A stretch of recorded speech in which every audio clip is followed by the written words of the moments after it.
Duna presenta Hablemos en Off con Nicolás Vergara, Consuelo Saavedra y Matías del Río.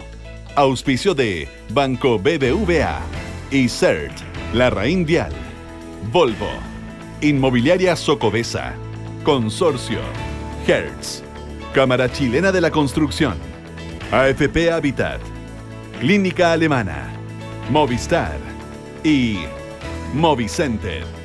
Duna, sonidos de tu mundo.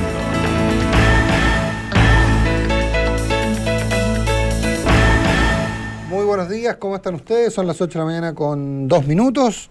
Consuelo Saavedra, buenos días. ¿Qué tal? ¿Cómo están? Muy buenos días. Matías del Río, buenos días. Muy buenos días a los dos, ¿cómo están? Bien, gracias. Es 20 de junio del año 2018 y empieza una edición más de Hablemos en Off aquí en Radio Duna. Qué obligación partir, en mi juicio, aunque sea un segundo, está bien tocado el tema por todos, pero a mí lo de Trump o lo de la migración me parece lo más parecido, y en un montón de cosas me llama la atención, a los campos de concentración. Padres separados de los hijos, hijos de la edad de pañales. Me impresiona mucho y esto por razones políticas, por querer buscar cosas políticas y por querer forzar a la oposición, lo que todos sabemos, de que hagan cambio la ley migratoria, pero es el pasar por encima de todo. Parece que hay personajes, y en este caso Trump, que la insensibilidad no solamente es un defecto en él, sino que parece ser como un motor de movimiento, porque además la tuya y dos más se sale del Consejo de Derechos Humanos de las Naciones Unidas. A mí me parece que en esta vuelta dio un paso adelante, o sea, le dio una vuelta más a la tuerca, y tiene por eso las críticas que tiene, pero me imagino que nada de esto es fuera de cálculo. Yo me imagino que es un tipo que lo calcula todo. Sí, yo creo que todos hemos estado leyendo de esa historia, escuchando esos audios tremendos, ¿verdad? De todos los niños llorando, llamando a su papá, llamando a su mamá. A propósito del punto político, decía hay un punto político detrás. Sabemos que él está presionando por aprobar una reforma migratoria millonaria que incluya, entre otros, cumplir esta promesa de campaña de levantar el muro, que aunque suene una locura, es en parte eso, claro, lo que él está buscando. Entonces, siempre ha habido mucha discrecionalidad en cuál es el tipo de ley que tú aplicas en la frontera. Ha habido diferentes políticas que han aplicado diferentes presidentes. No hay ninguna ley que obligue, como está afirmando el presidente Trump, a separar a la gente que entra ilegal a los Estados Unidos cuando vienen con niños. Porque depende de qué ley apliques, ¿ya? Las personas en general se acogen a su derecho a pedir asilo. Ahora, es verdad que los niños no pueden estar más de cierto tiempo detenidos, que hay que entregarlos a familias de acogida. Por eso en total tú tienes 11.000 niños que están en familias de acogida o en centros institucionalizados en los Estados Unidos. Y depende de qué ley tú apliques, qué es lo que sucede con los padres. Ahora, en la práctica, los juzgados de inmigración están tan atochados, sí, que tú tienes cientos de miles de personas que llevan años esperando que sus casos sean vistos. Y eso es lo que Trump argumenta. Es decir, yo no puedo permitir que las personas entren. Yo, evidentemente, uso a los niños como una manija. Presión extra. Presión para el mundo político y también presión para que cuando las personas estén pensando en iniciar un viaje hacia los Estados Unidos se la piensen dos veces si es que van a, entre comillas, aprovecharse de sus hijos. Con un elemento adicional, que es que lo que hace es que estos que están, al detenerlos y separarlos, él abrevia los juicios y evita las demoras porque se declaran culpables de un cargo menor que solo amerita la expulsión, le devuelven al hijo y lo expulsan. Y lo expulsan. Es un chantaje. Esta es una política de tolerancia cero puesto por el fiscal general hace un tiempo. Indica que cuando llegan solo por pisar de manera ilegal territorio norteamericano, están cometiendo un delito. Al ser delincuentes no pueden estar con sus padres. Es la explicación que daban ayer y que estuve leyendo. ¿Por qué? Te preguntaba, ¿por qué puede hacer esto? Bueno, porque ellos se dan esa explicación. Esta administración de Trump se da esta explicación. Esa es la interpretación de ellos. Ellos son delincuentes, los hijos tienen que ser separados entonces de los padres. Pero lo curioso es que, por así decirlo, tampoco está obligado, porque las administraciones anteriores, demócratas y republicanas, Bush y Obama, también les preocupaba este tema, pero había cierta manga ancha o cierto mirar para el lado, porque había cosas los cuales, límites que no se podían superar. No es que ellos le abrieran la mano o la frontera a todos los inmigrantes. No, también les preocupaba probablemente, pero las formas de atacar el problema no era llegando al final de esta práctica tan violenta y que tiene un intento de ser persuasiva. Es decir, si usted se viene, le va a pasar esto. Expulsarlos lo antes posible versus hacerles un proceso que en general es lento, que queda atochado y que mientras los llaman de nuevo al tribunal, las personas tienen derecho a trabajar para poder subsistir en los Estados Unidos. Mantener a sus hijos. Y ese es el sistema que, a juicio de Trump, perpetúa la instalación de la inmigración ilegal, los niños siguen con sus padres dentro de los Estados Unidos, los niños crecen, entonces luego ya están en los colegios, ya tienen su vida armada, ya no los puedes expulsar. Y eso es lo que pretende cortar Trump como método de inmigración. En todo caso, a nivel político, estaba revisando una encuesta en el día de ayer, y tú tienes una mayoría del país que está en contra de lo que está haciendo Donald Trump. 66% de los estadounidenses se oponen a esta política de tolerancia cero, de separar a las familias. Pero si tú lo ves en los republicanos específicamente, esta es una encuesta de Quinnipiac, entre los republicanos un 55% apoya esta política de Donald Trump. Entonces tú estás gobernando para tu gente o estás gobernando para el país completo, pensando además en que tienes elecciones pronto y necesitas mostrar que estás cumpliendo tus promesas de campaña. Quería detenerme un minutito en la potencia de las imágenes, en la fuerza de las imágenes, en cómo quizás una imagen puede ayudar a que las cosas cambien. Piensa en la guerra de Vietnam, el año 72, la niñita desnuda, corriendo, escapando del bombardeo de Napalm. Piensa en Alepo, hace un par de años, Omran, el niñito cuando le bombardean el edificio, el de la ambulancia, que está sentado con la mirada perdida. Piensa el manifestante en Tiananmen, delante del tanque. Estoy pensando en niños, sobre todo, pero claro, tantas imágenes que pueden dar vuelta a la historia. El niño muerto en la playa de Lampedusa. En una playa de Grecia, sí. Ayer también lo busqué. En la isla griega de Kos. Yo también pensaba que era Lampedusa, pero en medio de la crisis de Lampedusa. En medio de la crisis de Lampedusa, bueno, y es un niño que hay una lectura fotonotable. Mientras otros duermen, mientras otros juegan, algunos parecen dormir, él no duerme. Estás pensando en ese, yo estaba pensando en otro más. Por Dios, que hay imágenes y uno empieza a escarbar en su archivo. El que está botado en la orilla. Claro. Hay uno que está en una playa y hay otro que hay un oficial, como un policía turco, que lo recoge. Bueno, la imagen de Lian, ¿se acuerdan? La imagen de Lian cuando lo están sacando como de su casa, ese closet que estaba escondido, muy potente. Bueno, y lo digo a propósito de una imagen que tomó un fotógrafo que se llama John Moore, que trabaja para Getty Images, y que es esta niñita llorando de 2 años y algo. Está entrando la semana pasada, esto en el Valle del Río Grande. Este fotógrafo había estado trabajando con los patrulleros de inmigración, haciendo fotografía, lo que él hace. Y llega esta familia desde Honduras, que dice que cruzan en bote. Y él dice, yo llevo tantos años trabajando en temas de inmigración, cuenta John Moore, que sé más o menos cómo reaccionan las personas. Sé que esta gente no tiene idea o no tenía idea de que se estaba aplicando esta política de separar. Llevan más de un mes caminando desde Honduras, desde Guatemala. En este caso era una mamá con su niñita hondureña. Y ahora la fotografía en ese minuto no los están separando, no es el minuto en que los están separando. Vienen cruzando recién en el bote del Río Grande. La están revisando a la mamá. Hay una mujer, hay un guante, una persona con guantes quirúrgicos metiendo las manos bolsillos a la mamá, y esta niñita con una expresión de mucha angustia y de no entender quién es esta extraña que le hace esto a su mamá, ¿no? Exactamente, y la niñita llora porque la mamá es de noche, llevan un mes en esta travesía y la dejan en el suelo, y la niñita se pone a llorar y a la mamá la revisan. Dice el fotógrafo que describe cómo es el proceso. Esto es en McAllen, en Texas, una de las partes donde esto más sucede, donde más inmigración ilegal sucede.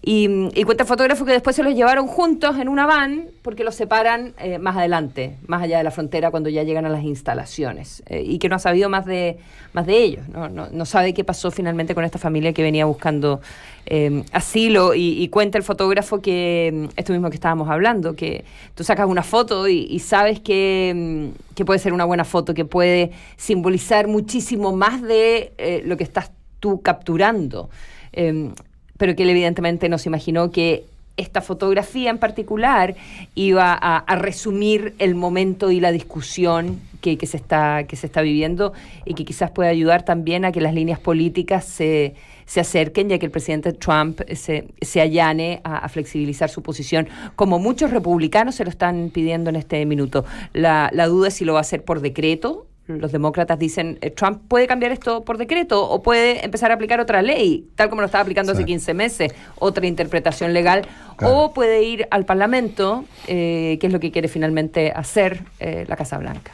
Ahora, esto data data del año 1997, cuando se produce el acuerdo Flores versus Mies, que es un caso en el cual justamente se trataba de una separación de inmigrantes, y hay un acuerdo, y este acuerdo establece que no se puede enviar a centros de detención a niños en cualquier parte de Estados Unidos, y que debe mantenerse en lo posible junto con los padres. Y eso fue lo que generó que en los casos de detención las madres fundamentalmente fueran puestas en libertad. Ahora, ojo, el año 2014 el gobierno del presidente Barack Obama detuvo a más de 66.000 niños migrantes cuando intentaban cruzar indocumentados a Estados Unidos por un tramo a la frontera con Texas. La mayoría de los pequeños eran originarios de Centroamérica y un bajo porcentaje de mexicanos. ¿Qué es lo que ocurrió? Los niños de nacionalidad mexicana fueron deportados, y los centroamericanos, en cumplimiento de la ley de 2008, fueron entregados al Departamento de Salud y Servicios Sociales. Poco después el gobierno reportó que el 95 de ellos habían sido liberados con orden de presentarse ante las autoridades en una fecha predeterminada. El resto de los menores fue enviado a centros de detención del ICE junto a sus padres, junto con sus madres. Y eso es lo que no está ocurriendo hoy día. El acuerdo Mies versus Flores lo que establece es que no se pueden separar. Pueden estar detenidos en el mismo lugar, se le puede otorgar una fianza a la madre o al padre para que estén con el niño mientras dure el proceso, pero no puede ocurrir aquello. Lo que en el fondo está violando hoy día la administración Trump es ese acuerdo.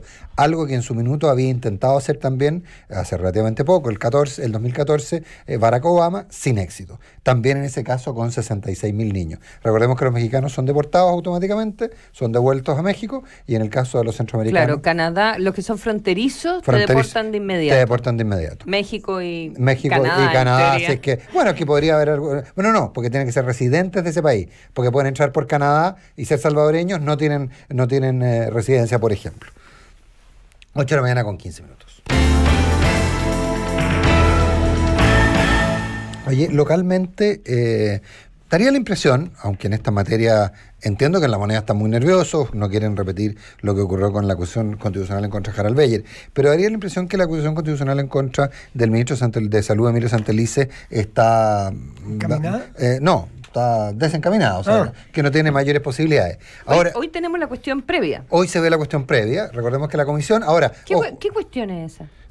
Me encanta eso, ¿cuál es bien la palabra. ¿Cuál es la cuestión? La cuestión previa. ¿Cuál es la cuestión previa? Hoy se ve la cuestión previa, que tiene que ver con la admisibilidad por legalidad. En fin, si finalmente se decide si es ilegal o no. No es el fondo. No se va sobre el fondo, sino que si procede, si los artículos que se citan respecto al incumplimiento son los correctos, etcétera, etcétera, en términos de cuestión previa. Ahora, el punto, yo he conversado con algunos parlamentarios de la... A estas alturas ex nueva mayoría, no sé cómo llamarlo en realidad. Sí, pues. A estas alturas ex nueva mayoría. Y la sensación política que hay es que es curioso finalmente cómo ocurren las cosas. Nadie quiere ponerse detrás de una acusación que es del Frente Amplio. El punto práctico, me lo dijo directamente un senador, de hecho, me dijo, mira, yo creo que la acusación constitucional no tiene ningún asidero, no debería aprobarse, pero eso no es demasiado importante como la historia lo ha demostrado, casos Proboste, Beyer. Pero lo que está claro es que si finalmente prospera la acusación constitucional, lo que vamos a hacer es entregarle el liderazgo a la oposición al Frente Amplio, y eso es algo que no podemos hacer. Entonces, es curioso porque decía, hay dos razones, digamos. Una, de fondo, no tiene ningún sentido la acusación constitucional, y el segundo, y más relevante que el primero, es si le entregan o no al Frente Amplio el ejercicio de la oposición como concepto. Y la verdad que si uno lo mira objetivamente, esta es una iniciativa 100% del Frente Amplio. Me dicen que algo parecido puede ocurrir con una iniciativa sobre aborto libre, que es 100%, y que en el fondo no quieren que sea el Frente Amplio el que lidere la oposición al gobierno. Y en ese sentido, la actitud que está tomando el Partido Socialista a mí me parece la más interesante, porque en la democracia cristiana tenemos dos niveles. Desde el día 1, varios demócratas cristianos que decían, la verdad es que la acusación per se contra Santelice no tiene sustento, entre otras razones, porque además la Contraloría ya sacó el artículo en cuestión, el punto en debate, ¿verdad? Ya lo retiró por el tema de la objeción institucional. Pero, por lo tanto, vas a acusarlo constitucionalmente por algo que tampoco ya existe en la práctica. Pero luego tenemos el rol del Partido Socialista, donde uno hubiese pensado que quizás le querían infligir un punto, un daño al gobierno, pero con tal de no ir, como dice el Nico, junto con el Frente Amplio, y de ir de vagón de cola ahí, claro.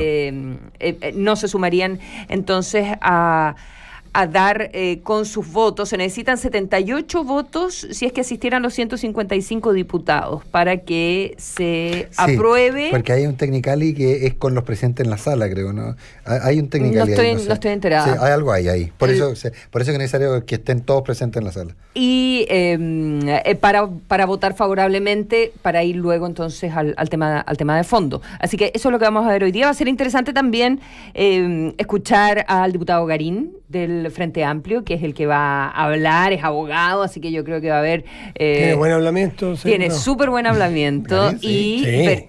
Muy versus Jorge Correa Sutil. Así que muy interesante. Yo creo que puede ser interesante también, aunque sea la cuestión previa que va a ser más árida, pero va a ser un buen... Sí, siempre tiene interesante algo bueno para escuchar, yo creo. Como las estructuras de argumentación, racionalidad, claro, sí. Y los dos son muy capos. Bueno, Correa Sutil lo conocemos, Garín es un diputado que debuta en esta legislatura, y es un tipo particularmente preparado y además con mucho dominio. Además, mucho dominio escénico. No es que sea puro dominio escénico. Sí. Tipo ultra preparado en lo académico. Ha escrito muy buenos libros sobre el tema del lobby. Entonces va a ser interesante. Entiendo que fue funcionario del gobierno Piñera en los inicios, ¿eh? Eso yo he escuchado lo mismo, no me consta. Entiendo, no. Es del Frente Amplio hoy día. Es del Frente Amplio hoy día y un abogado y un tipo que ha escrito mucho sobre lobby. Tiene muy buenos estudios y background. Va a ser interesante. Ahora, también debo contar, a propósito de lo que me decía un parlamentario social, un parlamentario de la nueva mayoría, también no son pocos los parlamentarios de Chile Vamos que estarían dispuestos a apoyar la Constitución Constitucional, pero por distintas razones. ¿Con este ministro? Sí, no es un ministro que las tenga todas consigo en términos de apoyo. Lo que pasa es que la prueba es que nosotros tenemos en la memoria fresquita cuáles son las acusaciones constitucionales. Eso es lo que indica cómo quedan las marcas, como cuando uno se quema. Sí, por supuesto. Cuando uno se quema, no solo duele mucho en el momento, se te produce una herida, sino que queda para siempre en la piel la marca. Y en nuestra democracia reciente, en las acusaciones constitucionales contra Yasna Proboste y Harald Beyer, quedaron marcadas. Yo creo que voy a decir algo que no les va a caer bien a los muchachos del Frente Amplio, pero por algo solo ellos, que son debutantes en esta democracia como coalición, quizás no le toman el peso a lo que es, y quizás porque los que vienen desde hace más tiempo y han participado de gobiernos anteriores, el de Piñera o los de la Concertación, saben que estas son heridas las cuales generan marcas, entonces no se quieren meter. No te quiero decir con esto que hay que inhibir la posibilidad de acusar constitucionalmente, pero la verdad es que esta teoría del empate que ocurrió, de la derecha primero sin mirar el fondo y faenándose, porque esa era la intención, había ganas de sangre en Yasna Proboste, y después volverle la mano con Harald Beyer, que también todos decían no hay ningún asidero, pero sí ellos hicieron lo propio con Yasna. Bueno, con esa teoría del empate y con ese empate que se produjo, quedó la sensación de que estamos empatados, no más, ¿no? No más, porque la verdad que el tema institucional ya se hizo, hay que cuidarlo, los dos nos portamos pésimo cada uno en su momento, no volver a hacerlo. ¿Será que estas huestes o estos grupos parlamentarios, agrupaciones parlamentarias nuevas tienen que pasar por esa experiencia que es como un bautismo del darse gustitos muchas veces? Vamos a ver si es que alguien sigue al Frente Amplio en esta acusación. 8:22 minutos. Yo te quería hacer un punto muy corto, lo hice más temprano en Duna en Punto. Murió Dante Caputo, canciller argentino, ex canciller argentino, 74 años. Ustedes dirán, ¿por qué acordarse de Dante Caputo? Dante Caputo fue un tipo muy clave en el Acuerdo de Paz y Amistad entre Chile y Argentina. Recordemos que gobernando Alfonsín, Dante Caputo fue canciller de Alfonsín entre el 83 y el 89. Fue canciller durante todo el periodo, creo que fue el único ministro de Alfonsín que estuvo todo el periodo, o uno de los pocos, pero él fue muy clave porque la ratificación del Acuerdo de Paz y Amistad entre Chile y Argentina no fue un tema fácil, no fue un tema que tuviera grandes mayorías en el Parlamento. Se la jugó el gobierno de Alfonsín. Caputo fue un gran amigo de Chile y Caputo hizo el trabajo y consiguió certificar un acuerdo. Recordemos que el resultado de la mención papal en Argentina era considerado como negativo para Argentina. En Chile también lo consideramos un poquito negativo en algunos aspectos, pero los argentinos lo consideraron derechamente malo, y Caputo fue el que logró, con un gran trabajo político, que el acuerdo fuera ratificado y que se firmara finalmente en Roma, con la presencia del Papa Juan Pablo II, el Tratado de Paz y Amistad entre Chile y Argentina. Caputo fue un gran amigo de Chile y un tremendo político. No olvidar que ese tratado, las generaciones más jóvenes, algunos lo habrán leído, pero los que no lo vivieron no lo recuerdan, que ese diferendo que hubo entre Chile y Argentina en el sur de nuestro continente, en el canal Beagle, en primer orden fue citada la corona inglesa a mediar y arbitrar, y la razón se la dieron a Chile. Y Argentina declaró insanablemente nulo. Exactamente. Es decir, hubo un arbitraje desconocido por Argentina en su momento, pero el realismo político indicó que, bueno, no nos vamos a taimar porque la contraparte no acepta al árbitro que habíamos puesto entre los dos, sino que tengo que buscar otro árbitro, porque la situación distinta, la otra cara de la moneda era guerra. Entonces, yo llego a un arbitraje contigo, tú no lo aceptas, yo puedo decirte tú eres un mal perdedor, eres un picado, eres aquí, eres allá, no eres creíble. Pero yo no saco nada con pelearme contigo, porque si lo que significaba era una guerra, más vale decir, bueno, ya, ok, vamos entonces a otro árbitro. Ya. Y ahí se fue a la Santa Sede. Y recordemos que eran dos países que tenían incentivos a la guerra, aunque alguien se pueda enojar conmigo, pero recordemos que eran dos dictaduras militares. Estamos hablando de la dictadura del 73 al 89, la de Chile, y del 76 al 83, la de Argentina, mucho más corta, mucho más intensa, no tan personificada en una persona como era aquí en el caso de Pinochet Ugarte. Allá eran sucesivos cambios, pero los incentivos eran a validar, de partida, a tapar la crisis, sobre todo que en Argentina, económica y social. Bueno, hablemos largo un día de ese tema, porque de hecho, yo estando de acuerdo contigo en todo el análisis, curiosamente, la mayor parte de los historiadores coinciden en que las cúpulas militares todas querían ir a la guerra, pero que en ese sentido el rol que cumplieron Videla y Pinochet fue un rol mucho más apaciguador. Curiosamente, dos personajes nefastos en la historia, sí tuvieron un rol importante en entender lo que podía ocurrir con una guerra. De hecho, en momentos cúlmines, en momentos más tensos, ellos tuvieron una reunión privada y secreta entre los dos, entendiendo que era la única forma de salvar esto, porque las fuerzas que los empujaban a ellos era probablemente llevarlos a una guerra. Hay un documental de la Armada que acaba de salir, lo dio UCB Televisión recién hechito, lo UCB, pero me imagino que está en YouTube, que habla sobre justamente el Beagle, la tensión del Beagle, y es muy interesante porque hablan muchos testigos y hay mucho documento histórico hecho por el ingeniero Rodrigo Álamos, que es primera vez que debuta con un documental sobre el Beagle. Está fresquito, recomiendo mucho verlo. 8 de la mañana con 25 minutos.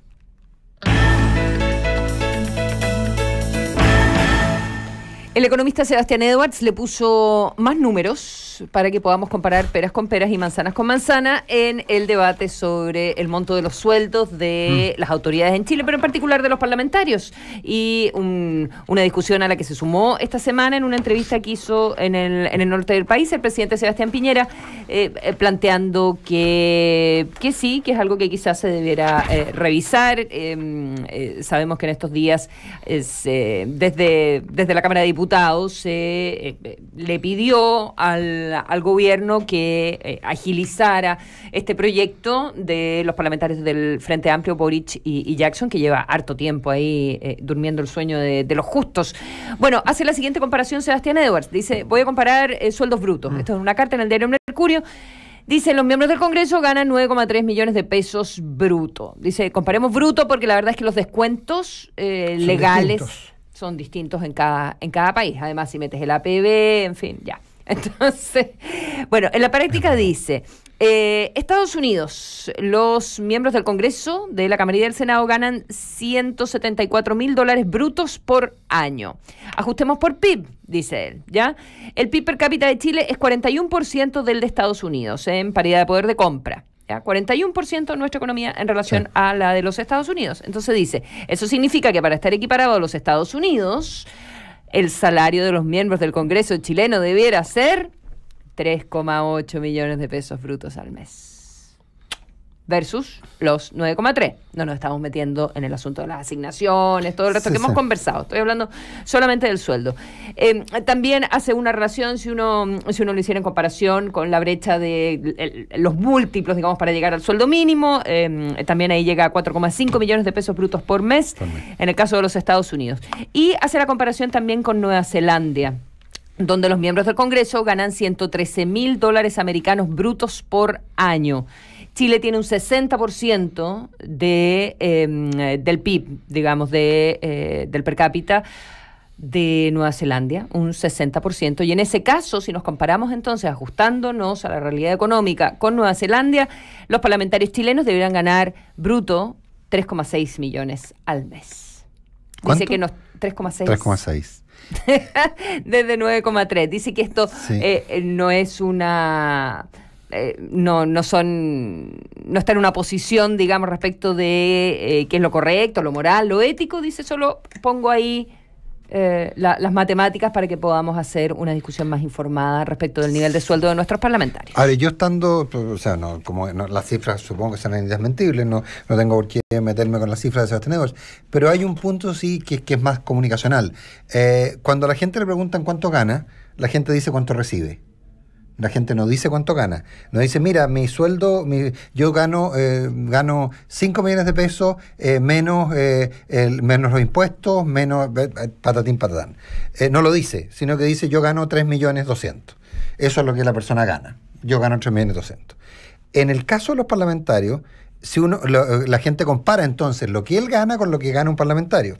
Las cifras que nosotros conocemos son las cifras brutas.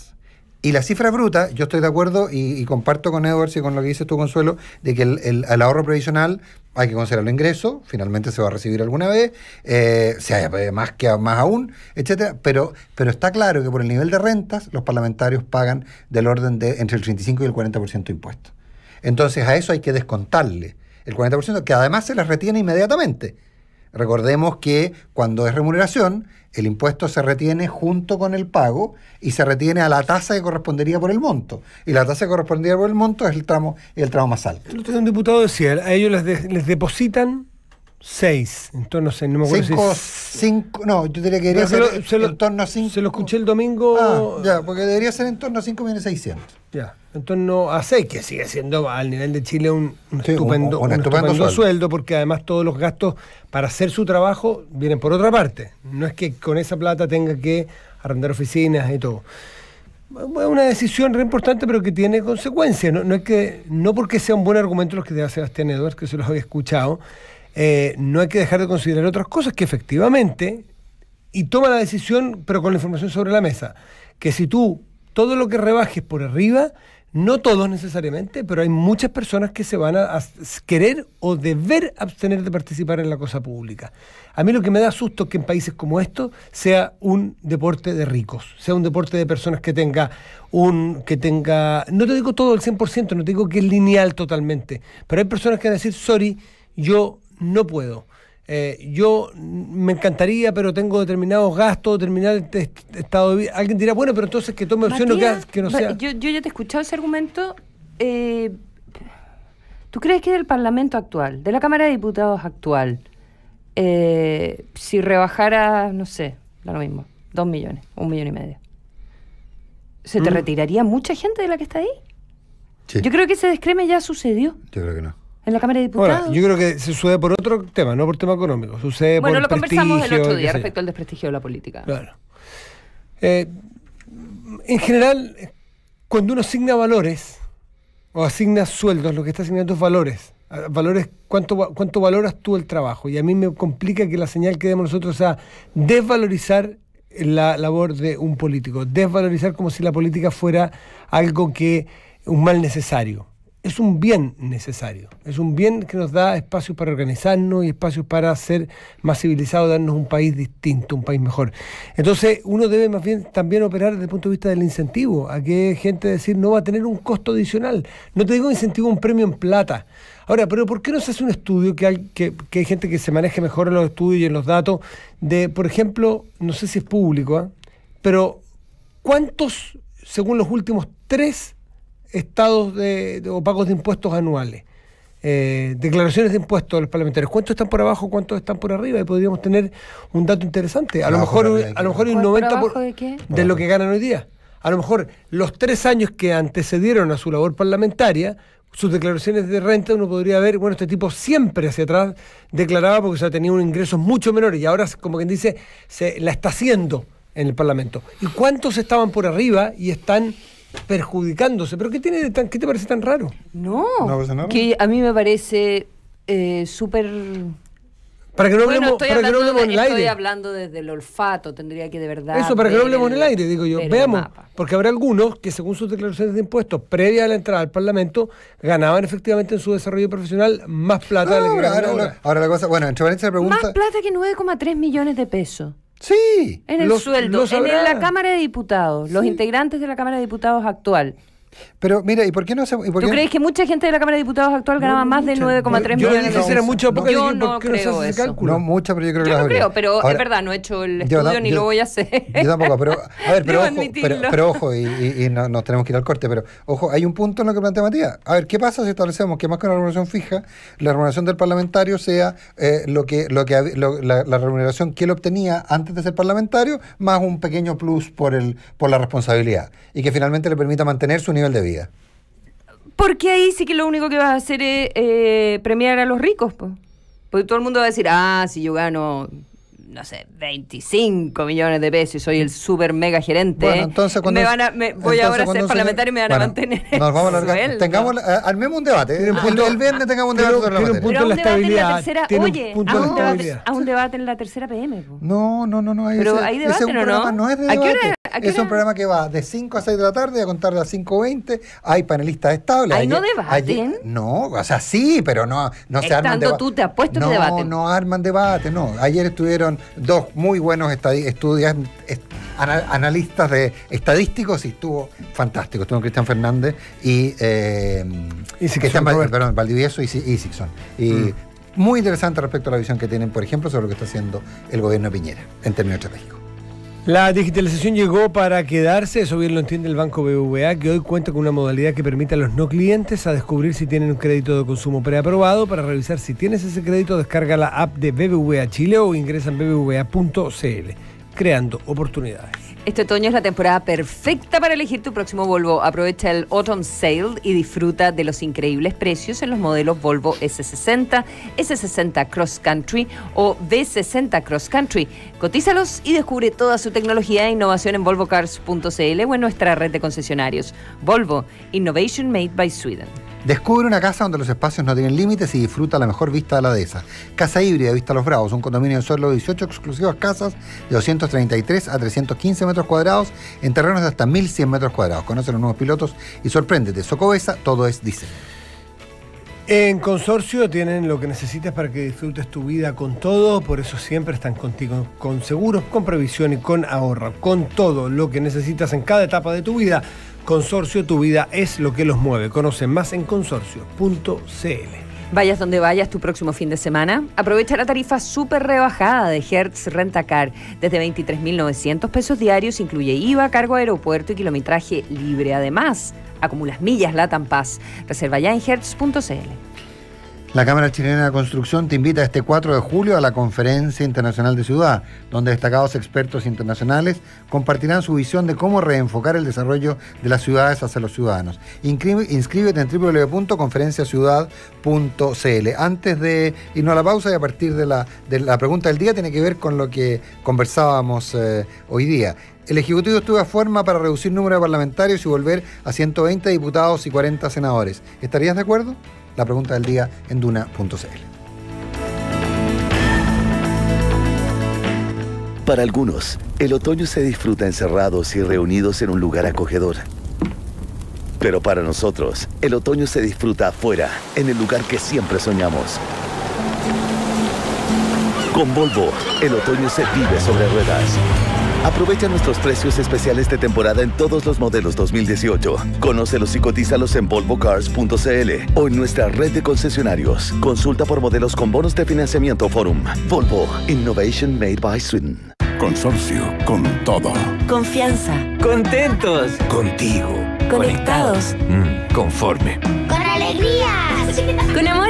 Con asesoría. Con todo. En Consorcio tenemos lo que necesitas para que disfrutes tu vida, con todo. Por eso estamos contigo con seguros, con previsión, con ahorro, con todo lo que tú y tu familia necesitan en cada etapa de tu vida. Consorcio, tu vida es lo que nos mueve. Conoce más en consorcio.cl. Los cambios de la sociedad requieren que las ciudades cambien y se adapten rápidamente. Por eso llega la 7ª Conferencia Internacional de Ciudad, Reenfoque Urbano, donde Michael Rose, experto australiano, presidente del Comité para Sydney, compartirá el modelo de planificación adaptativa que han implementado y que ha sido capaz de cambiar la ciudad en beneficio de las personas. Te esperamos el miércoles 4 de julio en Casapiedra. Inscríbete en conferenciaciudad.cl. Cámara Chilena de la Construcción, obra de constructores, obra de todos. Se inicia el cierre de puertas.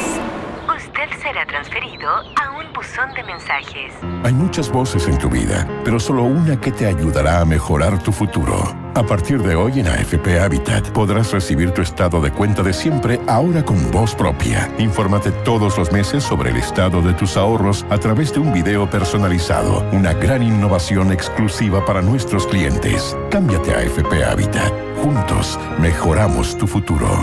Hay cosas difíciles de creer, como... 5 minutitos más. Solo 5. Pero hay otras que sí puedes creer, como el crédito de consumo preaprobado de BBVA que puedes pedir sin ser cliente. ¡Créelo! Descarga la app BBVA Chile o ingresa a bbva.cl para descubrir si tienes un crédito preaprobado y solicitarlo en cualquier sucursal con tu huella digital. BBVA, creando oportunidades. Otorgamiento de crédito sujeto a aprobación del riesgo comercial del cliente. Infórmese sobre la garantía estatal de los depósitos en su banco o en sbif.cl. A ver, para checar los neumáticos paso a Movicenter. Y el sistema de audio, eso lo veo en Movicenter. Después paso a Movicenter por el portabicicletas. El portaequipaje de techo lo compro en Movicenter. El aceite lo cambio en Movicenter. Y al final paso a Movicenter a ver lo de la batería y estamos listos para la aventura. Neumáticos, audio, accesorios y equipamiento, cambio de aceite, baterías y mucho más. En Movicenter tenemos todo para tu automóvil. A solo 10 minutos de Providencia. Movicenter, la ciudad del automóvil. Hoy, tu banco está en una pantalla, tus amigos en grupos de WhatsApp, tus series favoritas en Internet, tu currículum en LinkedIn y tu empresa está así de actualizada. Bienvenido a eCert Chile, pioneros en soluciones innovadoras, factura electrónica, contratos laborales electrónicos, firma para impuestos internos. Es más fácil de lo que crees. Optimizas tiempo y ahorras costos con el respaldo de la Cámara de Comercio de Santiago. Visítanos en ecertchile.cl o llámanos al 2360-7175. eCert Chile, cero papel, cero problemas. Hablemos en off. Nicolás Vergara, Consuelo Saavedra y Matías del Río están en Duna. AFP Habitat ahora es la única que entrega tu estado de cuentas mensual en un video personalizado, una innovación exclusiva para sus clientes. Cámbiate a Habitat y descubre tu estado de cuenta con voz propia. En junio es el mes de la próstata y Clínica Alemana ofrece un 40% de descuento en el examen preventivo a hombres desde los 45 o 40 años si tienen antecedentes familiares de cáncer de próstata. Inscripciones en www.alemana.cl. Clínica Alemana. Si es tu salud, es la alemana. Confía tus inversiones en manos de expertos con cuenta activa de la Reinvial, un servicio en donde especialistas en inversiones estarán analizando los mercados e invirtiendo para ti. Conoce tu cuenta activa en lareinvial.com.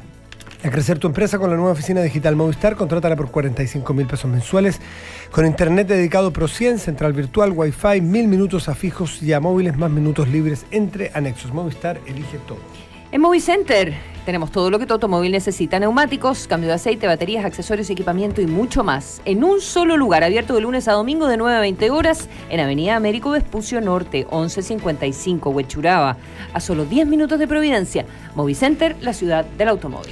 Pensando en digitalizar tu empresa, conoce ISER Chile, firma y facturación electrónica, contratación remota y biometría facial, entre otros servicios para potenciar tu negocio. Contacta ISERT al 236-07175 o ingresa a www.e-medioserchile.cl. ISERchile.cl con el respaldo de la Cámara de Comercio de Santiago. 8 de la mañana con 41 minutos. Está con nosotros Sofía Correa. Hola, mucho gusto. Hola. Gracias por la invitación. Gracias por estar con nosotros. Ayer, en el diario Tercera, leímos una columna cuyo título decía Resistiré. Me recordó una canción de los Iracundos. Pero, y que plantea una posición, digamos, bastante políticamente incorrecta respecto a la discusión que se está planteando sobre el feminismo, en la que tú planteabas haber sufrido discriminaciones, pero que considerabas que el movimiento, siempre el que hace el análisis es abusivo, así que básicamente como que hay una suerte de totalitarismo en el movimiento feminista. Sí, en realidad sentí que necesitaba escribirla porque es muy fuerte. Por una parte, la fuerza de lo que yo considero una ideología que tiene rasgos totalitarios en algunas de sus expresiones, en el caso de las universidades chilenas, y por otro lado, porque siento que hay una enorme confusión entre reivindicar cuestiones que son elementales y fundamentales de la dignidad de la mujer, de respeto, de la igualdad que corresponde, con en la postura feminista que está predominando en petitorios excesivos, a mi juicio, en la universidad. Tú tratas de... defines el feminismo como una ideología y en ese sentido dice: yo no me voy a sumar a esa ideología, independiente de todas las situaciones de discriminación que yo pueda haber sufrido en mi vida profesional o personal, independiente de si estar en la lucha por conseguir espacios de igualdad. Pero dices que es una ideología, que el feminismo, que se define en torno a que aquí el patriarcado domina y explota a las mujeres y que por lo tanto las mujeres desde el feminismo como que quisieran dar vuelta esa tortilla. Y tú dices: yo me resisto a entrar en ese juego porque yo no quiero un mundo donde unos dominen a otros, sean los hombres o sean las mujeres, ¿verdad? ¿Eso? Sí, también porque creo que el patriarcado es una construcción intelectual, o sea, es un concepto que implica una visión determinada de la sociedad, de la historia. No estoy de acuerdo en analizar todos los procesos históricos de la humanidad en función del patriarcado. ¿Por y qué en función... no? Porque creo que es mucho más compleja la historia de la humanidad y porque creo que si bien la mujer ha estado en situaciones de dominación históricamente, ello no es el eje que pueda explicar toda la evolución, toda la historia de la humanidad. No es el eje que lo puede explicar completamente. Pero sí pero sí la situación en particular de la mujer. ¿Tú no crees que la situación de la mujer se pueda explicar desde el patriarcado, desde una estructura de dominación económica, sexual, de discurso? No pienso que eso no es así, porque entonces invisibilizamos aún más todo lo que ha sido el aporte de la mujer históricamente, y lo ha existido y ha sido muy importante, ¿verdad? Y también es porque tú transformas la familia en un espacio de dominación por definición, y yo creo que la familia no es el espacio de dominación por definición, sino que es el espacio del encuentro y del crecimiento de las nuevas generaciones. Y me parece a mí, yo no comparto esa forma de mirar la realidad social y la historia y las relaciones intergénero, digámoslo así, ¿verdad? Entonces, y creo que es muy importante que se abra debate y que se flexibilice la discusión, porque en este momento la discusión está muy cerrada en torno a estos criterios ideológicos o filosóficos, llamémoslo. Estamos con la historiadora Sofía Correa. Son cientos, miles de años donde hay un dominio del hombre sobre la mujer por el uso. Y llegamos en este momento, no hoy ni el año pasado, pero llegamos ya hace un tiempo a la convicción de que debemos tender a la equidad de participación entre hombres y mujeres. Pero ¿cómo se hace una transición razonable? Porque me da la impresión, por lo que uno te lee, que no estés en contra tú de la equidad, sino más bien es cómo se está poniendo en práctica este intento de igualdad en la sociedad, con roles distintos, pero de derechos y deberes entre hombres y mujeres. Las transiciones siempre, tú que eres historiadora, las transiciones siempre tienen esta cosa, ¿cómo se llama? Brígida, decir, muy de joven, pero se entiende. Tiene cosas el millennial. Rudas, tiene cosas muy rudas. Y estamos viviendo... La idea del péndulo, de que exactamente extremas para después llegar al medio. No te lo explica, Sofía, tú, más allá de que sea una ideología totalitaria, es que estamos viviendo un proceso propio de transición. Estamos viviendo procesos de cambio muy profundo. Ahora, lo que tú señalas, claro, hay en estas circunstancias se radicalizan posturas, pero si no hay personas que enfrenten esa radicalización, entonces la radicalización se profundiza, ¿me entiendes? Normaliza. Entonces yo sentí que siendo mujer tenía que decir lo que no va a ser dicho sino por una, no puede ser dicho sino por una mujer. En ese sentido sentí que tenía que hablar. Y es riesgoso, porque hoy día oponerse a una corriente dominante, por lo menos en el mundo universitario, tiene sus riesgos, que yo no sé cuáles van a ser. O sea, lo que estás buscando tú es que no se normalice esto que parece ser que estar con el tejo un poco pasado para que después llegue su centro de gravedad, que es una equidad. Que se pueda discutir, Matías, que se pueda discutir, o sea, que no sea la única verdad posible, que no sea las portadores del bien y de los únicos portadores del bien, lo justo, la verdad, pasa a ser el feminismo radical en el lenguaje de las jóvenes que tienen paralizadas y tomadas las universidades chilenas. Si tú lees el petitorio que se presentó, es muy radical, con intentos más que intentos, con propuestas de reeducación de toda la comunidad universitaria, de evaluación de los profesores en caso de haber rasgos que puedan ser sexistas, machistas, abusadores o algo así. Entonces van a ser reeducados. Tendrían que ser reeducados en temas de género y de feminismo para que puedan comportarse correctamente y entrar a la luz de la verdad y del bien, pues. ¿Me entiendes tú? Entonces, las bibliografías tienen que ser por igualmente masculinas y femeninas. Es cierto que hay una invisibilización de las mujeres en la academia, pero obligar a que las bibliografías de los cursos se doble el número de mujeres de hombres es absolutamente tonto, porque si tienen que leer ciertos autores masculinos, entonces ahora van a leer el doble nomás, pues. Porque van a tener que leer los mismos. Eso no es malo. No, es bien bueno, si es que lo leen. Si es que lo leen, claro. Y además, si tú haces leer autores que podrían ser vistos como sexistas, Platón, supongamos, tú tienes que explicarle al curso primero que Platón era sexista y que por lo tanto, ojo, mucho cuidado con Platón, porque ustedes no pueden leer a Platón valorando lo que Platón habrá dicho o hecho en su vida. No, Platón es sexista, por lo tanto miremoslo con mucha desconfianza. ¿Me entiendes? Es absurdo, ese es el escenario en que estamos viviendo en la Universidad de Chile. Que ese es el petitorio que yo me lo leí anoche detenidamente, ¿verdad? Que fue entregado a Rectoría y que llegó a nuestros correos electrónicos. Entonces, ese es el punto. Claro, porque además Sofía Correa, que es historiadora, estudia mucho la derecha en Chile, hace clases en Derecho en la Universidad de Chile. Que sigue en toma y hace referencia a ella, a este petitorio que finalmente las diferentes organizaciones de mujeres en las diferentes escuelas y facultades se pusieron de acuerdo y se lo entregaron a la Rectoría, y ese se supone que es el proceso que viene ahora.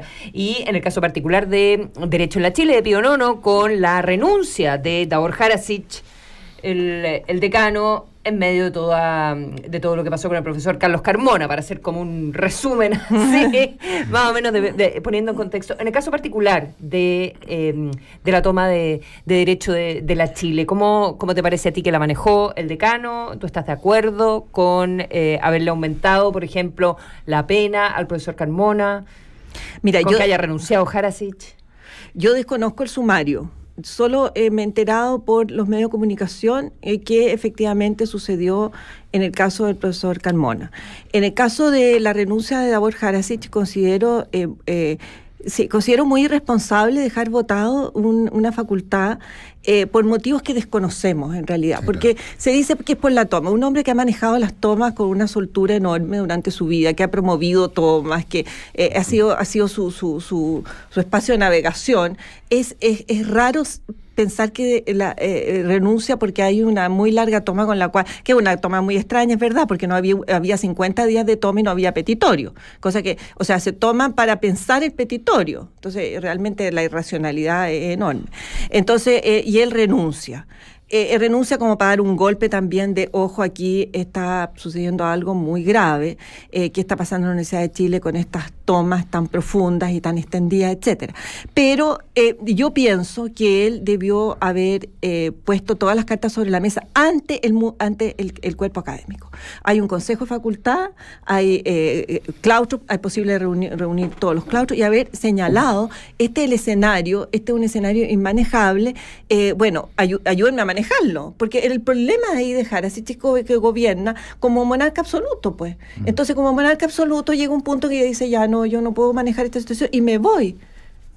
A mí me parece, no es la manera de manejar Sofía, yo quería hablar por un segundo a los rasgos totalitarios, porque voy a citar textual tu columna de ayer. Entre paréntesis me corrigen que Resistiré no es de los iracundos, sino que del dúo dinámico. Sí.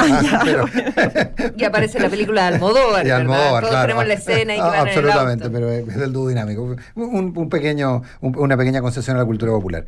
Pero tú dices, el feminismo que se ha tomado las universidades tiene rasgos totalitarios. Así, cuando Rafael Gumucio introdujo la noción de clase para comprenderlo, las feministas de su universidad exigieron su expulsión y lograron silenciar su crítica. Además de la instalación de la censura, el feminismo radical ha barrido con el debido proceso y la presunción de inocencia. Una acusación de acoso o abuso en cualquier universidad es hoy una sentencia de ostracismo sin derecho a defensa. Bueno, yo creo que las palabras lo dicen todo, pero finalmente esa es la noción. Hoy día basta una simple acusación sin fundamento para que alguien sea condenado a una suerte de ostracismo.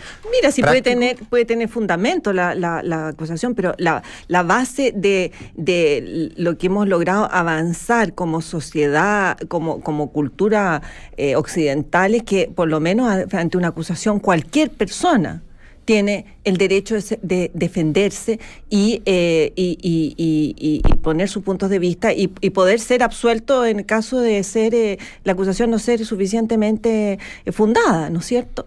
Entonces, hoy en día, una persona que es señalada como abusador o como acosador en una universidad, esa persona ya queda marcada, ya está expulsada prácticamente, ¿verdad? O sea, el caso de Rafael Gumucio me pareció muy dramático, porque yo lo escuché justamente en la radio Cero, cuando hizo esas críticas y después la escribió. Y en realidad era, él tiene un lenguaje muy, digamos, exuberante. Provocador. Exuberante.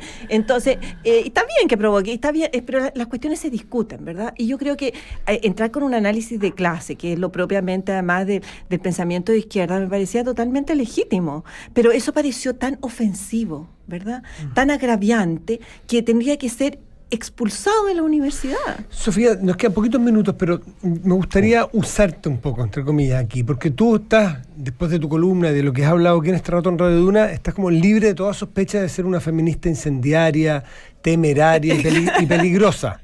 Libre de toda sospecha. Dicho eso, ¿es moda lo del feminismo? ¿Tú has sido víctima del machismo? ¿Tú has sido víctima de abusos en tu larga trayectoria profesional? Bueno, yo señalaba en mi columna que todas las mujeres hemos sufrido, digamos, por lo menos vulneración de nuestra dignidad. Por lo menos, de ahí para arriba. Por lo menos ninguneo. O sea, de todas maneras. Ese es el punto de entrada. Ya, pero más que eso, porque habrán escuchado ustedes que muchos hombres sostienen que esto es una mera moda que se va a pasar, no, mira, que una lecera de mujeres que están locas. Yo creo que tiene que ver con un cambio cultural muy profundo en Chile y en el mundo. O sea, esto no es una cosa local, ¿me entiendes? Esto está en todo el mundo occidental, porque en el mundo, cómo reaccionó el mundo del Islam fue cubriendo las mujeres de pie a cabeza y que no pueden ni mirar siquiera, ¿me entiendes tú? Entonces, también hay reacciones muy muy violenta frente a movimientos o cambios culturales tan profundos como este. Estamos en una etapa histórica de profundos cambios culturales, entre generaciones, entre sexos, entre géneros. Se está barajando el naipe completo del mundo cultural, ¿verdad? Entonces eso, piensa tú lo que son las comunicaciones hoy día con la tecnología de las comunicaciones. O sea, eso es inédito en la historia de la humanidad. Probablemente un cambio, incluso cambio civilizatorio, pienso yo. ¿Tú pudiste haber llegado más lejos con tus talentos, con el trabajo que has hecho, habiendo sido hombre versus mujer en esta sociedad, en la Universidad de Chile, en el lugar donde trabajaste? Pero es que esa pregunta responde a dos dimensiones, una interna y una externa.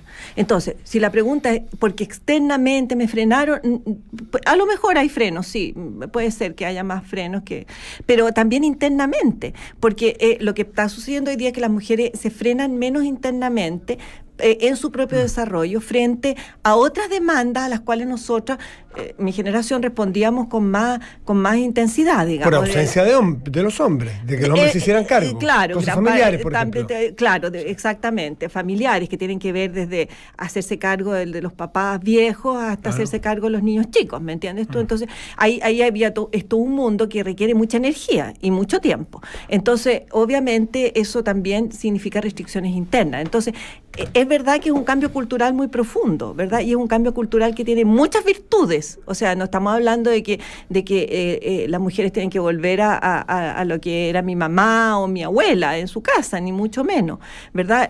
Yo fui a estudiar a Oxford, saqué un doctorado, creo que fue de las pocas en mi generación que lo hizo, pero bueno, eso no significa que estaban todas las puertas abiertas necesariamente, ¿verdad? También a los hombres se les cierran puertas, no por el hecho de ser hombres, sí, eso sí, sino por el hecho de ser, no sé, conflictivos, difíciles, puntuos, qué sé yo. Esta es una sociedad cerrada en Chile, la chilena, ¿verdad? Pero yo insistiría en un punto de un cambio cultural muy profundo y mundial. Sofía Correa, un millón de gracias por haber estado esta mañana con nosotros. Gracias, Sofía. ¿Te gustaría que fuera una mujer en la próxima decana? Depende de qué mujer, pues. Okay. No, pues que ahí yo no entro que si es mujer o hombre. Yo entro a ver qué calidad de personas va a proponer. Y hay algunas mujeres que no son, para mi gusto, deseables. ¿Las tres candidatas que se están hablando no son deseables? No dije las tres, dije algunas. Dale. En plural. La precisión fue... La pregunta es con lógica de... Habrá más candidatos, además, no son las únicas. Con realismo puro. ¿Hay alguna posibilidad de que no sea una mujer? Sí hay. ¿Sí? Sí hay. Yo podría apostarte... Me consta. Doble contra sencillo que va a ser una mujer. No sé cuál, pero que va a ser una mujer. No sé. La decana. Gracias, Sofía. Chao. Gracias, Sofía. Ya viene información privilegiada. No te pierdas lo que viene, Matías, porque Bárbara Espejo nos habla de las iglesias de Chiloé. Portugal 1-0. Ronaldo, cuarto gol. Ya hace más goles que en toda su historia de mundiales. 1-0 Marruecos, un gol muy temprano. Uy, me lo perdí. Vamos a la repetición después. Casi lo habíamos logrado. Buenos días.